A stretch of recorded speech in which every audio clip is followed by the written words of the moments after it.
Coach Corey Wayne, and this is my video coaching newsletter. And the topic of this newsletter is going to be why her heart's not into it. I got 2 emails that I'm going to go through with you today.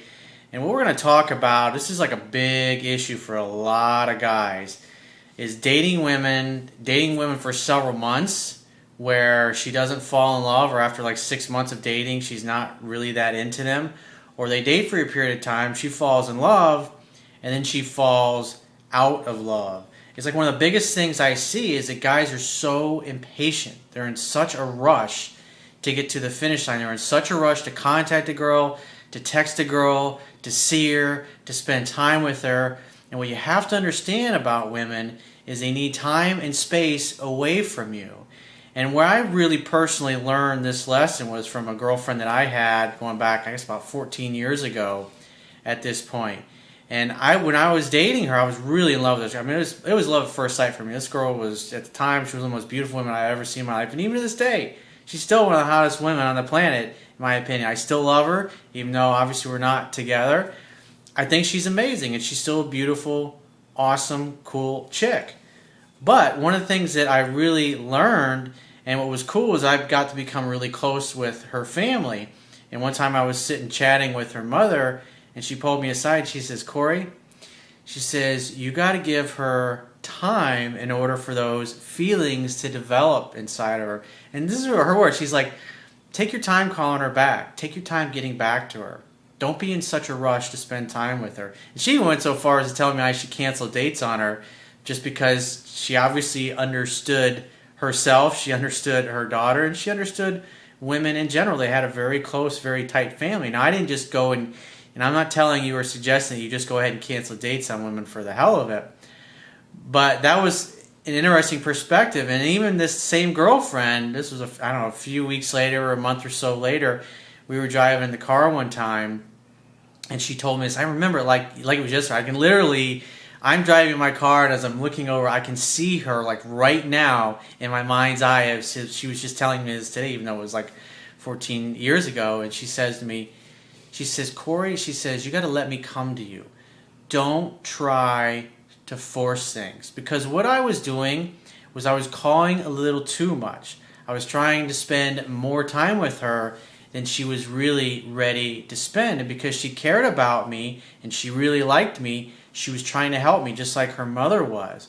And that's when I really started to get the message that I just needed to hang back and let her do more of the pursuing. The more I backed off, the more she started to pursue. And a lot of times, a lot of the guys that call me, this is one of the questions I'll ask them. Is I'll say, when they tell me that I've been dating this girl for 6 months, or I've been with her for 2 years, and she never tells me she loves me, or she says she used to be in love, I say, well, how on a percentage basis, what percentage of phone calls, texts, emails, messages are initiated by her, and what percentage you?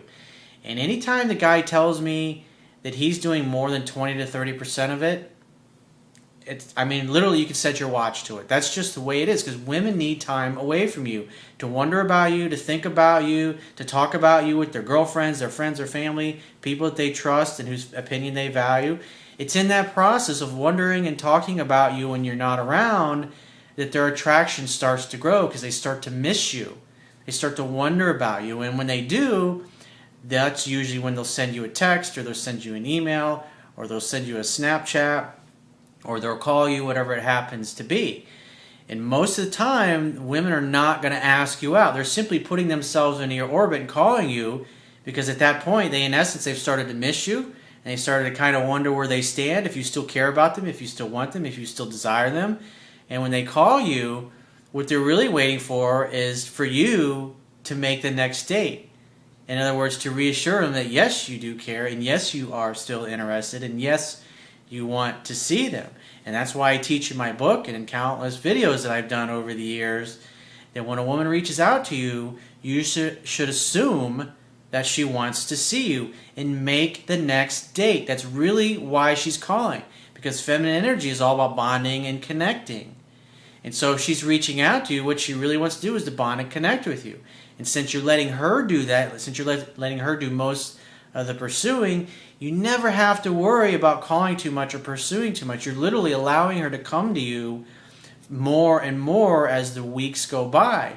And what typically happens is, like, really the guy just has to set the first couple of dates where he initiates contact.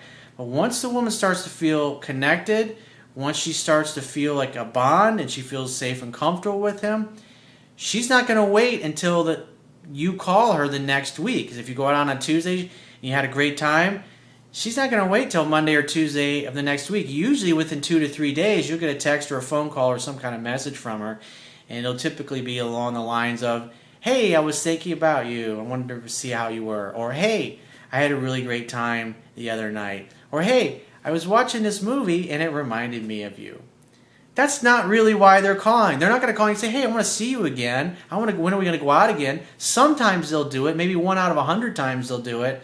But they almost never do, because they want to see if you really care, because they know if you actually care and you actually are interested, then you'll set the next date. So in a lot of ways, you're actually going to disappoint them when they call you and then you just talk and you chit-chat and the conversation doesn't go anywhere and you're like, all right, well, I'll see you later. And then you hang up. She's going to feel rejected because she doesn't want to be the leader in the relationship. She wants you as the man to play that particular role. And so if you don't set the next date and you hang up the phone, she's going to feel rejected and she's going to feel disappointed. So give her what she wants. That's why she reached out to you in the first place. Assume it's because she wants to see you and make the next date. And that makes it really easy, because literally all you really have to do is that if you just start the courtship, that's the guy's job. If you just start the courtship, once she gets comfortable enough, she's going to start calling and texting you. And really, from that point forward, she's going to pretty much do 100% of the calling, texting, and pursuing. Just because she feels safe and comfortable, you're taking her out, you're hanging out, you're having fun, you're hooking up, you're having a great time together. And as the weeks go by, she feels more and more comfortable with you. She's going to reach out to you more and more and want to bond and connect. And it's usually right around week 7 where she actually starts to fall in love. And that has to continue through the whole relationship.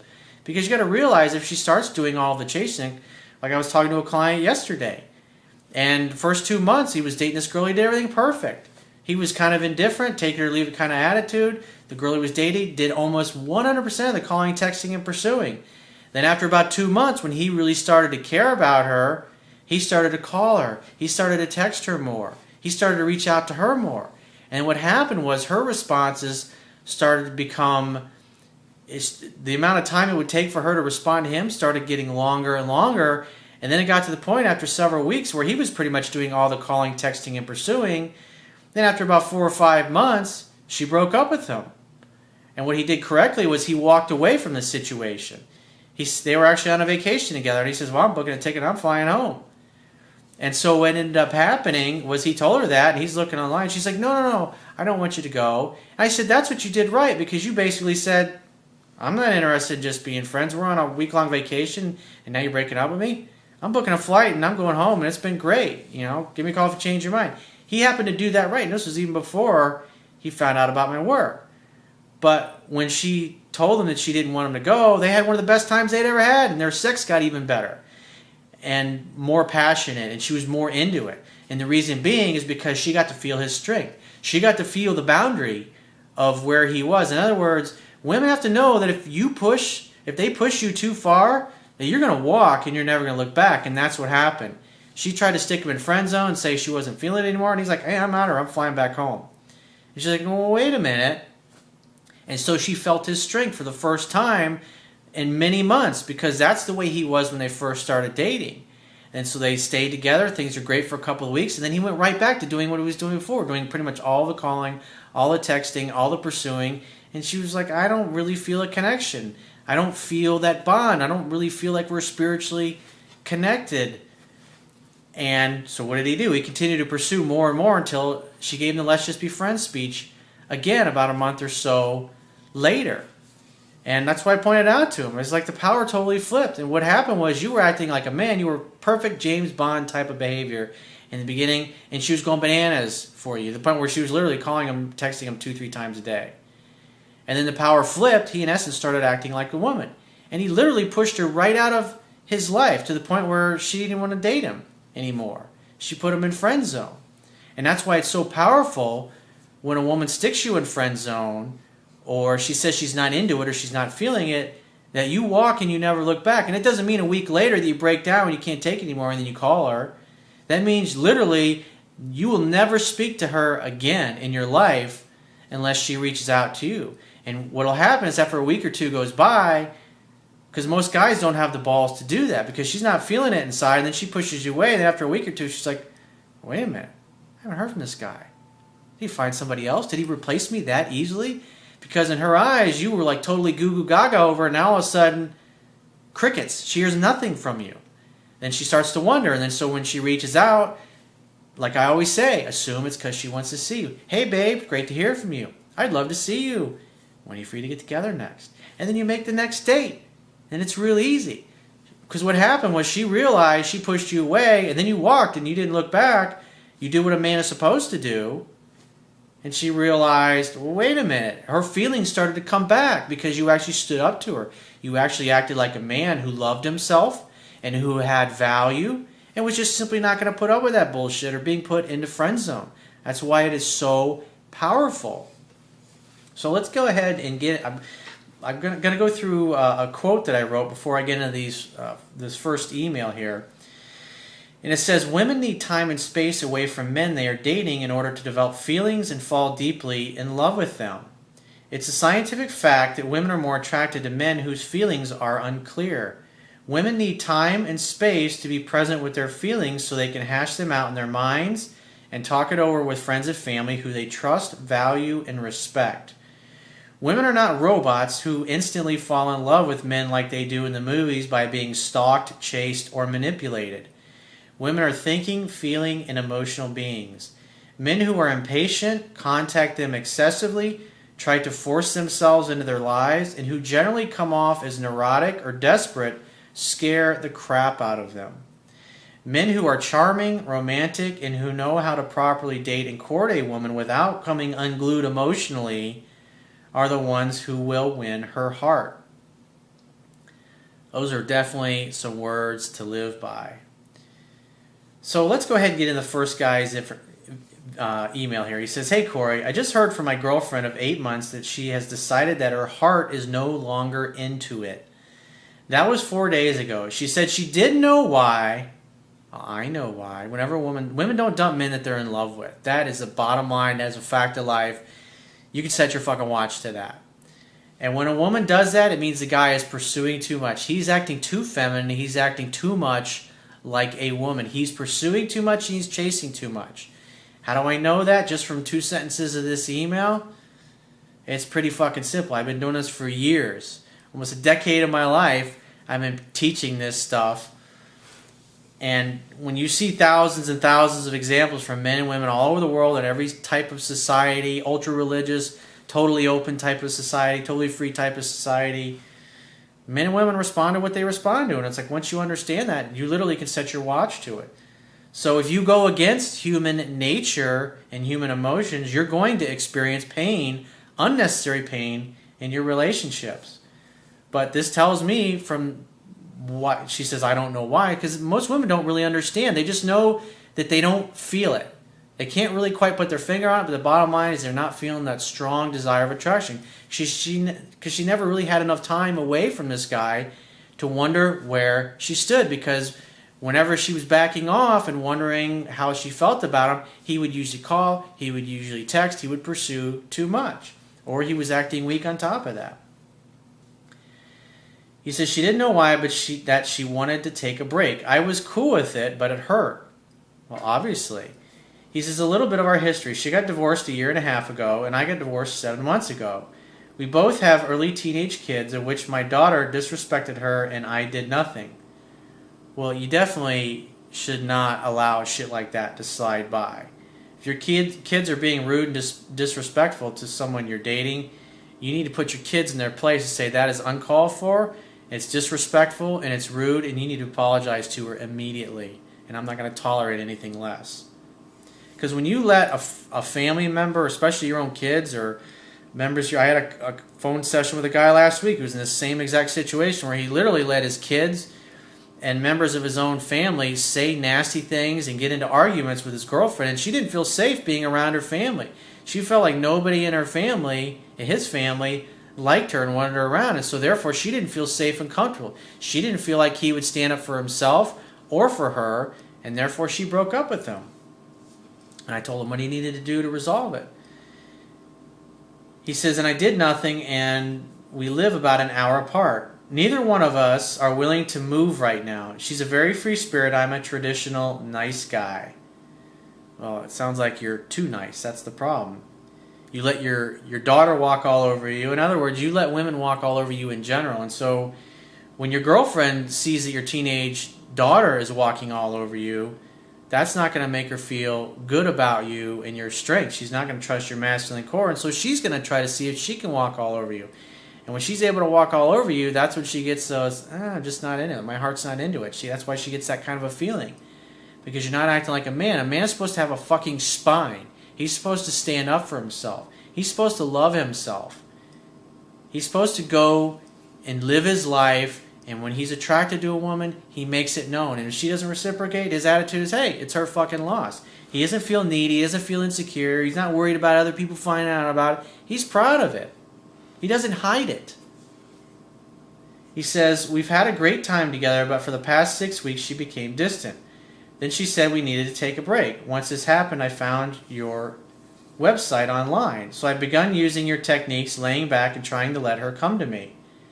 She still contacts me every day, but it's short. She seems to either be keeping me in the friend zone or is looking for some spark again. I've tried to be cool and funny, but she always seems to go cold again pretty quick. Well, don't be cold and funny. Just be like, hey, babe, it's great to hear from you. I'd love to see you. When are you free to get together? And make a date. If she won't make a date, then just say, hey, give me a call when you figure out your schedule, you want to see me. Other than that, I don't really see any reason for us to continue to talk. Keep the conversations short. The phone is for setting dates, period. And you got to stick to that. I know it's hard because you're just glad that she's calling you. But the bottom line is if you're not setting dates, you're spinning your wheels. When she does, I just lay back. Why aren't you making dates? If you've been following what I'm teaching, why are you not making dates when she reaches out to you? You're the one with the penis, hopefully. It's your job to make dates. It's your job to be direct and be decisive and go for what you want. If she reaches out, you should assume she wants to see you and make a date. If she won't make a date, you would draw the offer and say, great, give me a call when you change your mind because I'd love to see you. And then you leave the conversation. You got to have the fucking balls to do that. He says, I'm confused about whether I should continue to be standoffish or to continue with some conversation because I know she's looking for me to create a spark in her again. She's not waiting for you to create a spark in her. She's waiting for you to be a fucking man and make a date and be the leader. But instead, you're just laying back waiting for her to ask you out on a date. It's like, come on, man. It's like, you need to read my book. It's like, you've been following my videos, but obviously you're not applying the things that I'm teaching. Just like the guy that I was talking about earlier in the video that I had a phone session with recently. Same thing. The girl's reaching out to him. He wasn't making dates. It's like, come on, what are you doing? What are you waiting on? And he was just fearful. You're not going to get anywhere. You got to be a man. You got to push through your fear. Masculine energy is about purpose, drive, mission, succeeding, accomplishing, breaking through barriers, overcoming your fears, being fearless, feeling your fear and doing what you fear anyways, or in spite of your fear. He says, I also know she won't be single long because she's hot as hell and cool as shit. Many guys want her and women love attention. I feel like I'm walking a tightrope. Any thoughts? I'm guessing you advise to let her roll and just go do my own thing. But of course I worry that she really wants me to pursue and knock her socks off, so I feel like I'm in a bit of a pickle. Never call her, never text her, never pursue her. Only respond to her contact. When she contacts you, assume she wants to see you and make a date. And since you're the one that got dumped, I would not go out of my way for her. I wouldn't meet her out. I wouldn't do anything. I would say, hey, sweetheart, I'd love to see you. Why don't you grab a bottle of wine and come on over to my place for dinner? And she goes, oh, let's meet out for dinner. Oh, let's meet out for drinks. Why don't you come pick me up? You just say, you know what, it's been a really long week, and I'm just in the mood to hang. I'd love to see you and spend some time with you. But if you're not down with that, then give me a call in 2-3 weeks, and when things settle down a bit, maybe I'll be more in a mood to go out and do something a little more formal. You need to stick to your guns and stand up for yourself. That's the problem. You're not acting like a man. You're not standing up for yourself and what you want. And since this girl's put you in friend zone and blown you off, she has to earn you back. Therefore, what that means is she comes to your house. She hangs out and has fun and hooks up at your place. I wouldn't go out of my way for her. She's not. Otherwise, she really doesn't warrant your fucking time. In the meantime, you should be reading my book backwards and forwards and cover to cover.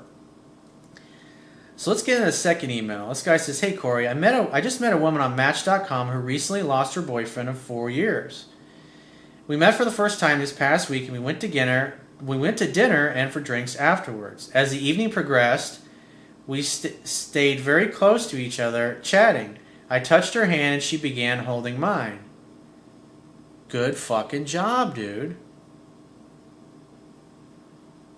He says, "We looked into each other's eyes and began making out heavily in a crowded bar in front of the fireplace, necking like teenagers for an hour straight. Hang out, have fun, hook up." She's just gone through a traumatic experience, and really what she wants is an escape. She wants an escape from that pain that she's experienced. And she's doing that. She had this amazing connection with this awesome guy, obviously you, that she just met. You acted like the leader. You touched her hand, just like going for the kiss. She reciprocated. She held your hand. And then you went for the kiss when the moment was appropriate. She kissed you back. That's fucking great, dude. And then when you're hanging out there, you can say, "Hey, would you like to get out of here and go back to my place and have a glass of champagne?" She can either say no, or she can say, "Well, not yet. Let's just stay here and have another drink." I'm like, "Sure." And then maybe in an hour or two, you bring it up again when you guys are all over each other and you're feeling each other up and down. "Hey, let's get out and go back to my place. We'll have a glass of champagne." And by then she'll probably say, "Sure." And then she can follow you back to your place. He says, "We're both in our 50s, and the following day and the day after, she seemed distant, so I used the back off rule and waited for her to text me." That tells me that you started pursuing her the next day. You should have waited until the following week to call her. So if this was like a Tuesday you went out, you should have called her like a Monday of the next week to ask her out for the second date. You don't call her the very next day and ask her out for the next date. You got to give women space and time. What is the fucking rush, dude? You're in your 50s. It's like, come on, bro. He says, when she did, she explained, so at least you backed off. You knew enough and you had learned enough from me to back off and wait to hear from her. He said, she explained how emotionally she was torn by kissing me and having old feelings stirred up from her deceased boyfriend. That's when you say, "You know what? I really appreciate you sharing that with me, and I can't imagine what that's like to lose somebody that you care so much about. But you know what? We obviously have a really great dynamic connection. And you know what the best medicine is for you to help you get over this and feel like that gorgeous, sexy woman that you are inside?" And she'll go, "What?" "Hang out and have some fun with me. And that'll take your mind off things. I'd love to see you again. Let's just hang out, have some fun, and we'll just see where it goes. When are you free to get together next?" Be the leader that way. See, what she's expressing to you is that she started to feel a little fearful. Why?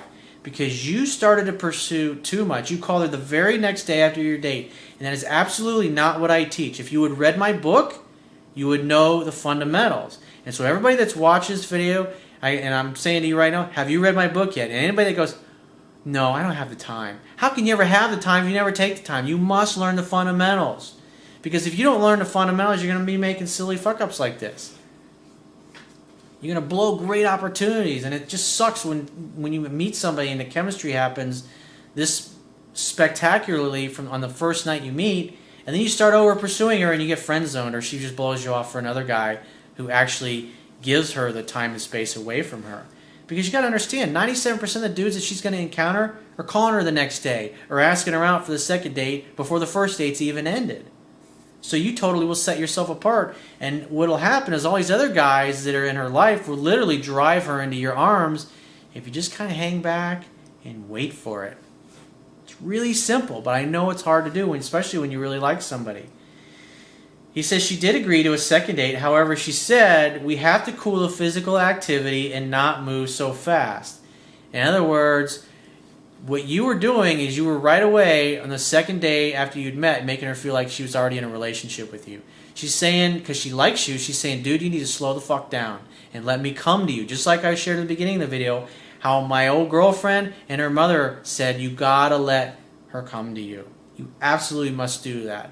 This is advice that I learned from women many years ago. Very beautiful. Not only My girlfriend, very hot, but her mother was gorgeous too. That's where she got the fucking looks, obviously. And they both got it, and they taught me a tremendous amount of wisdom. So he says, what would you recommend from this point? Hang out, have fun, hook up. That's it. You're going to go out on your second date, you're going to have some fun, and when the moment presents itself, when you're touching her and she's close, you're going to kiss, you're going to make out, and you're going to eventually lead it to a successful conclusion in the bedroom. Because she just wants to show up, look hot, have a great time, and have you seduce her successfully without trying to pressure her, or manipulate her, or try to force her into a relationship. Hang out, have fun, hook up. Live in the present moment. The second date is think of it as the only day that matters, because it's the only moment that exists is right now. And if you do that successfully, then you'll be fine. And if she says, I can't believe I never slept with somebody so quickly, just say, well, you know what? We just have magnetic chemistry, and we're obviously really into each other, and we both want each other, and it's beautiful. It's a gift. It's a gift that we have this opportunity. So let's not complicate things. Let's just have fun. Obviously, you're still healing and getting over, obviously, the passing of your ex-boyfriend. Let's just have fun and see where it goes. Let's just take our time with it and just enjoy whatever's going to happen. And she'll love that, because you got to love in such a way that the person you love feels free. And so you're giving her that time and space to come to you at her own pace. So if you'd like to get my help personally, the quickest way is to book a paid phone, Skype, or email coaching session. You can do that by going to my website, click the products tab at the top of your screen, and just follow the instructions for choosing whatever coaching option you would like to have to interact with me.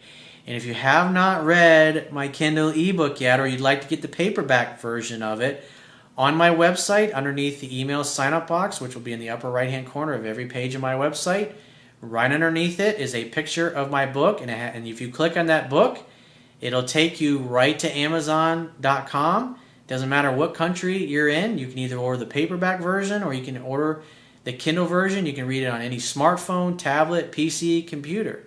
Amazon has been nice enough to create a free Kindle e-reader app to download to any one of your electronic devices that you want to read my book on. Once you got the app installed, the book's only $10. It's really simple. And I will talk to you soon.